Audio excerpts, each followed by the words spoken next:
Advocate Ranjith Marar, 90 ദിവസം കഴിഞ്ഞാൽ സ്വാഭാവിക ജാമ്യം കിട്ടി. ഇപ്പോൾ മുരാരി ബാബു പുറത്തിറങ്ങി. ഈ കേസിൽ കുറ്റപത്രം സമർപ്പിച്ചില്ലെങ്കിൽ വരും ദിവസങ്ങളിൽ പ്രധാനപ്പെട്ട പ്രതികളെല്ലാം സ്വാഭാവിക ജാമ്യം തേടി പുറത്തുവരും. ഇവരെ കാത്ത് ഇ ഡി നിപ്പുണ്ട്. അത് രണ്ടാമത്തെ വശം. ഈ കേസിൽ ഒരു ഭാഗിക കുറ്റപത്രമെങ്കിലും SITക്ക് സമർപ്പിക്കാമായിരുന്നു എന്ന് താങ്കൾ കരുതുന്നുണ്ടോ? ഈ ജാമ്യം കിട്ടി പ്രതികൾ പുറത്തു വരുന്നത് SITക്ക്, അന്വേഷണ സംഘത്തിനൊരു തിരിച്ചടിയാണെന്ന് താങ്കൾ വിലയിരുത്തുമോ രഞ്ജിത്ത് മാരാർ? ഒരിക്കലുമില്ല. ഈ ജാമ്യത്തിന് കൊടുക്കുന്നതെന്ന് പറഞ്ഞു കഴിഞ്ഞാൽ 90 ഡേയ്സ് സ്റ്റാറ്റ്യൂട്ടറി ബെയിൽ, ഒരു ഫോർമലായിട്ട് ഡിഫോൾട്ട് ബെയിലിന് നമ്മൾ ക്രിമിനൽ ലോ പ്രാക്ടീസ് ചെയ്യുന്നവർ പറയും 90 ഡേയ്സിനുള്ളിൽ ഒരു 10 ഇയേഴ്സിന് മുകളിൽ സെൻറ്റൻസ് കൊടുക്കാവുന്ന കേസുകളിൽ 90 ഡേയ്സിനുള്ളിൽ ഇൻവെസ്റ്റിഗേഷൻ കംപ്ലീറ്റ് ചെയ്ത് ഫൈനൽ റിപ്പോർട്ട് ഫയൽ ചെയ്തില്ലെങ്കിൽ, അതായത് ചാർജ് ഷീറ്റ് എന്ന് താങ്കൾ പറഞ്ഞ ഫൈനൽ റിപ്പോർട്ട് ഫയൽ ചെയ്തില്ല എന്നുണ്ടെങ്കിൽ ഡിഫോൾട്ട് ബെയിലിന് അവർ എൻടൈറ്റിൽഡാണ്. അപ്പോൾ അത് കൊടുത്തേ പറ്റുള്ളൂ. അത് കൊടുക്കുക എന്നുള്ളത് ഒരു ഫോർമൽ പ്രൊവൈഡഡ് ഈ ഒരു ജാമ്യക്കാരനെ ഓഫർ ചെയ്യേണ്ടി വരും. അതാണ് അതിൻ്റെ ഫോർമാലിറ്റി. അത് കറക്റ്റായിട്ട് എക്സസൈസ് ചെയ്യണമെന്ന് മാത്രമേ ഉള്ളൂ. Therefore bail is granted. നമ്മൾ അത്ര ആങ്ഷ്യസോ കൺസേൺഡ് ആവേണ്ട കാര്യമില്ല. കാരണം ഇപ്പോൾ അവർ ഇൻവെസ്റ്റിഗേഷൻ നടന്നുകൊണ്ടിരിക്കുന്നുള്ളൂ. ഇൻവെസ്റ്റിഗേഷൻ നടന്നുകൊണ്ടിരിക്കുന്നതിൻ്റെ ഭാഗമായിട്ട് ഇത് പലരെയും അറസ്റ്റ് ചെയ്തിട്ടുണ്ട്. എത്ര പേർക്കെതിരെ കേസ് നിൽക്കും എന്നുള്ളത് ഹൈക്കോർട്ട് ബെയിൽ ഡിസ്മിസ് ചെയ്തത് അവിടെ ഇരിക്കട്ടെ, അതിന് അതിൻ്റേതായ കാരണങ്ങളുണ്ടാവും. എൻ്റെ ഒപ്പീനിയൻ വളരെ നിഷ്പക്ഷമാണെന്ന് മാത്രം അങ്ങനെ തെറ്റിദ്ധരിക്കാൻ വേണ്ട. കാരണം ഞാനൊരു കക്ഷിക്ക് വേണ്ടി അപ്പിയർ ചെയ്തതാണ്. അതുകൊണ്ടിട്ട് പ്ലീസ് ഡു നോട്ട് കൺസിഡർ ഇത് ഭയങ്കര ഇംപാർഷ്യലായിരിക്കുന്നു എന്ന് വിചാരിക്കുകയും വേണ്ട. ഹൈക്കോടതി ഡിസ്മിസ് ചെയ്ത കാര്യത്തിൽ I have to be honest you, അതുകൊണ്ട് പറഞ്ഞു എന്ന് മാത്രം. ഈ ഹൈക്കോടതി ഡിസ്മിസ് ചെയ്ത പല കാരണങ്ങൾ കൊണ്ടാണ് ഈ സ്റ്റേജിൽ ബെയിൽ കൊടുക്കേണ്ട കാര്യമില്ല എന്നുള്ളതാണ് പറഞ്ഞത്. നമ്മൾ ഡിവിഷൻ ബെഞ്ചിലെ ജഡ്ജ്മെൻറ്റ് നോക്കിക്കഴിഞ്ഞാൽ SITയുടെ ഇൻവെസ്റ്റിഗേഷൻ നടന്നുകൊണ്ടിരിക്കുകയാണ്. ആ ഇൻവെസ്റ്റിഗേഷൻ നടന്നുകൊണ്ടിരിക്കുമ്പോൾ തന്നെ ഇപ്പോൾ ആഫ്റ്റർ പിൽഗ്രിമേജ് ടൈം ആ ഇതിൽ സ്വർണ്ണ ക്ലാഡിങ്ങുകൾ എടുത്തിട്ട് അതിൽ റിപ്പോർട്ട്സ് എടുക്കാനും അത് FSLന് അയക്കാനും എല്ലാം പറഞ്ഞിട്ടുണ്ട്. അത് ആവശ്യമാണ്, അത് ചെയ്യണം എന്നെല്ലാം പറഞ്ഞിട്ടുണ്ട്. ഹൈക്കോടതി പറയുന്ന ഒരു കാര്യം, ഇത് റിവീൽ ചെയ്തപ്പോൾ തന്നെ പല ഇഷ്യൂസും അവിടെ ഉണ്ടായിട്ടുണ്ട്, അതിലേക്കും ലാർജർ ഇൻവെസ്റ്റിഗേഷൻ പോകാനുള്ള സാധ്യതയുണ്ടെന്നും പറഞ്ഞു.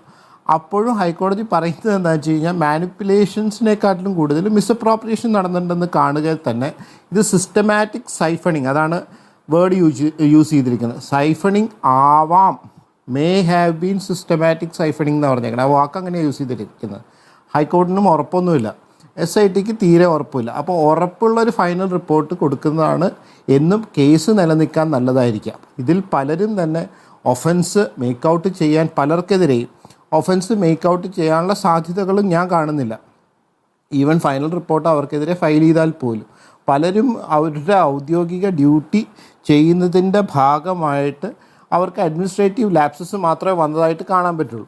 ചിലരുണ്ട്, ഉറപ്പായിട്ടും ചിലർക്ക് ഇതിൽ ഇൻവോൾവ്മെൻ്റ് ഉണ്ടാവാനുള്ള സാധ്യതകളുണ്ട്. രണ്ട് രീതിയിലുള്ള ഒപ്പീനിയനും പബ്ലിക്കിൽ ജനറേറ്റ് ചെയ്യപ്പെടുന്നുണ്ട് എന്നുള്ളത് നിലനിൽക്കെ തന്നെ ഞാൻ പറയുകയാണ്. Let us not go into the case. Bail കൊടുക്കുക, ബെയിൽ കൊടുക്കാതിരിക്കുക എന്ന് പറയുന്നതൊന്നും കേസിനെ അൾട്ടിമേറ്റ്ലി കേസിനെ എഫക്റ്റ് ചെയ്യുന്നില്ല.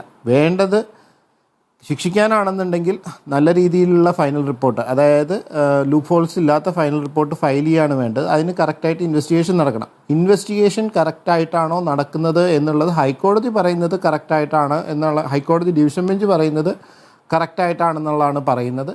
അതേസമയം തന്നെ ഈ ബെയിൽ ആപ്ലിക്കേഷൻസ് ഡിസ്മിസ് ചെയ്ത സിംഗിൾ ജഡ്ജിൻ്റെ ഇതിൽ പല പരാമർശങ്ങളും SITയുടെ പോരായ്മകളെക്കുറിച്ചെല്ലാം പറഞ്ഞു പോയിട്ടുണ്ട്. ആ രീതിയിലും രണ്ട് തരത്തിലുള്ള ഈ ഇരുത്തി വായിക്കുമ്പോൾ പെട്ടെന്ന് പെരിഫറിയിൽ നോക്കിക്കഴിഞ്ഞാൽ രണ്ട് ജഡ്ജ്മെൻറ്റും ഒരേപോലെയാണ് പോകുന്നതെന്ന് നമുക്ക് തോന്നിയാൽ പോലും ഇരുത്തി വായിക്കുമ്പോൾ രണ്ട് ജഡ്ജ്മെൻറ്റും രണ്ട് രീതിയിലാണ് സഞ്ചരിക്കാൻ ശ്രമിക്കുന്നതെന്ന് നമുക്ക് വേണമെങ്കിൽ കാണാൻ പറ്റും. അപ്പോൾ ഒരു യൂണിഫോം ഒപ്പീനിയൻ ഹൈക്കോർട്ടിലെ ജഡ്ജ് ഈ തൊണ്ടി മുതൽ ഇതുവരെ കണ്ടെത്തിയിട്ടില്ല. ഈ തൊണ്ടി മുതൽ കണ്ടെത്താതെ കുറ്റപത്രം കൊടുത്താൽ ഈ കേസ് നിലനിൽക്കാനുള്ള സാധ്യത എത്രത്തോളമുണ്ട്? അല്ല, അതിന് നമുക്ക് പഴയ IPCയിൽ 201 ഒക്കെ ഉണ്ടല്ലോ. അതായത് ഡിസ്ട്രക്ഷൻ ഓഫ് എവിഡൻസും സ്റ്റോളൻ പ്രോപ്പർട്ടി ഇല്ലാതെയാക്കുന്നത്, അല്ലെങ്കിൽ തെഫ്റ്റ് എടുത്തുകൊണ്ട് പോയ പ്രോപ്പർട്ടീസ് എല്ലാം ഒന്നും എല്ലാ കേസിലും കിട്ടണമെന്ന് നിർബന്ധമൊന്നുമില്ല. അപ്പോൾ അത് ആ ഒഫൻസും കൂടി മേക്കൗട്ട് ചെയ്ത് കഴിഞ്ഞാൽ ഒഫൻസ് നിൽക്കാം. അതാരാ ചെയ്തത് എന്നുള്ളത് പോലെ ഇരിക്കും. അതെങ്ങനെയാണ് അവർ ഇൻവെസ്റ്റിഗേറ്റ് ചെയ്ത് കണ്ടെത്തുന്നത്. എല്ലാ കേസിലും ഇപ്പോൾ ഒരു തെഫ്റ്റ്, ഒരു എക്സാമ്പിൾ പറയുകയാണെങ്കിൽ ഒരു ജ്വല്ലറിയിലെ മോഷണം നടന്നു എന്ന് വിചാരിക്കുക. ആ ജ്വല്ലറിയിൽ മോഷണം നടന്നിട്ട് എല്ലാ ഗോൾഡ് ഓർണമെൻറ്റ്സും തിരിച്ച് കിട്ടണം എന്നൊന്നുമില്ല, ശിക്ഷിക്കണം എന്നുണ്ടെങ്കിൽ നമ്മൾ പല കേസുകളിലും കണ്ടേക്കുന്നതാണ്. അപ്പോൾ അതിന് വേറെ സെക്ഷൻ ഉണ്ടാവും, ഡിസ്ട്രക്ഷൻ ഓഫ് എവിഡൻസ് ഉണ്ടാവും. അങ്ങനെയുള്ള ചാർജ് മേക്ക് ഔട്ട് ചെയ്താൽ മതി. അത് പക്ഷേ അതിനുള്ളൊരു എഫർട്ടും അതെവിടെ എങ്ങനെ നശിപ്പിച്ചു എന്നുള്ളത് കാണിക്കാനുള്ള ഒരു സാധ്യതകളെങ്കിലും ഉണ്ടാവണം. സാഹചര്യത്തിൽ സ്വർണത്തിന്റെ കാലപ്പഴക്കം നിശ്ചയിക്കുക സാധ്യമാണോ? ഇനി അതാണ് സ്വർണം ഇവരുടെ വീട്ടിൽ നിന്ന് കണ്ടെടുത്തത് എന്നാൽ പോലും അതാണല്ലോ ശാസ്ത്രീയമായി നേരിടുന്ന വെല്ലുവിളി. അല്ല, ഈ ഡിവിഷൻ ബെഞ്ച് പറയണ അതൊക്കെ ചെയ്യാൻ പറ്റുമെന്നുള്ള രീതിയിലേക്കാണ് ഡിവിഷൻ ബെഞ്ച് അങ്ങനെ ചെയ്യണം, അങ്ങനെ ചെയ്താലാണ് മുന്നോട്ട് പോകാൻ പറ്റുള്ളൂ എന്നുള്ള രീതിയിലാണ് ഹൈക്കോടതി ഡിവിഷൻ ബെഞ്ച് പറയുന്നത്. അതുകൊണ്ട് അത് കാര്യങ്ങളെല്ലാം ചെയ്യണം എന്നുള്ളതാണ് റൈറ്റ്ഫുൾ ആയിട്ടുള്ള ഡയറക്ഷൻ കൊടുക്കുന്നത്. ഇതിലെല്ലാം ഇമ്പോർട്ടൻ്റ് ആയിട്ടുള്ള കാര്യം എന്താണെന്ന് വെച്ചാൽ SIT എത്രത്തോളം ഇമ്പാർഷ്യലാണെന്നുള്ളതൊരു ഇമ്പോർട്ടൻറ്റ് കാരണമാണ്. അത് നമ്മൾ ചോദിക്കണം. ഇപ്പോൾ A പാർട്ടിയോ B പാർട്ടിയോ CPM ഓ കോൺഗ്രസ്സോ തമ്മിൽ അങ്ങോട്ടും ഇങ്ങോട്ടും തമ്മിൽ കുറ്റം പറയുന്നതിനെക്കാട്ടിലും കൂടുതൽ ഇമ്പോർട്ടൻ്റ് ആവേണ്ടത് ഇതിൽ SITയുടെ ഇമ്പാർഷ്യാലിറ്റിയാണ്. SIT എത്രത്തോളം ഇമ്പാർഷ്യലാണെന്നുള്ള ക്വസ്റ്റ്യൻ ഒരു വളരെ ഇമ്പോർട്ടൻ്റ് ആയിട്ടുള്ള കാര്യമാണ്. ഇതിൽ ED വന്നതും എല്ലാത്തിനും എല്ലാത്തിൻ്റെതായ നമ്മൾ വായിക്കുന്ന കാര്യങ്ങളുണ്ട്, നേരിട്ട് കാണുന്ന കാര്യങ്ങളുണ്ട്, നേരിട്ട് കാണാൻ പറ്റാത്ത കാര്യങ്ങളുണ്ട്. അതെല്ലാം ഇതിൽ നിന്ന് മാഞ്ഞു പോയി എന്താണ് ഇതിൻ്റെ ഒഫൻസ് എന്നുള്ളത് കറക്റ്റായിട്ട് വരുമ്പോഴാണ് അരുണിൻ്റെ ശ്രമം അതാണെന്നുള്ളതാണ് ഞാൻ മനസ്സിലാക്കുന്നത്. അരുണിൻ്റെ ശ്രമം അതായിരിക്കും എന്നുള്ളതും ഞാൻ മനസ്സിലാക്കുന്നുണ്ട്.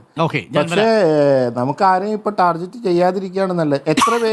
എത്ര പേര് ഇതിൽ റൈറ്റ്ഫുൾ ഒഫൻഡേഴ്സ് അല്ലെങ്കിൽ ഉണ്ട്, ആർക്കൊക്കെ റൈറ്റ്ഫുൾ ലയബിലിറ്റീസ് ഉണ്ടെന്നുള്ളത് നമുക്കിപ്പോൾ പറയാൻ പറ്റില്ല. ഒരു പബ്ലിക് ഒപ്പീനിയൻ, അതാണ് ഹൈക്കോടതി ആദ്യം വാൺ ചെയ്തത്. അതാണ് ഞാൻ എന്നെ റെസ്ട്രെയിൻ ചെയ്ത് സംസാരിക്കുന്നത്. ഓക്കെ, ഞാൻ മടങ്ങി വരാം. ശ്രീ മഹേഷ് പണിക്കർ, ഞാൻ അങ്ങയിലേക്ക് മടങ്ങാം. ഒരു ചെറിയ ഇടവേളയ്ക്ക് ശേഷം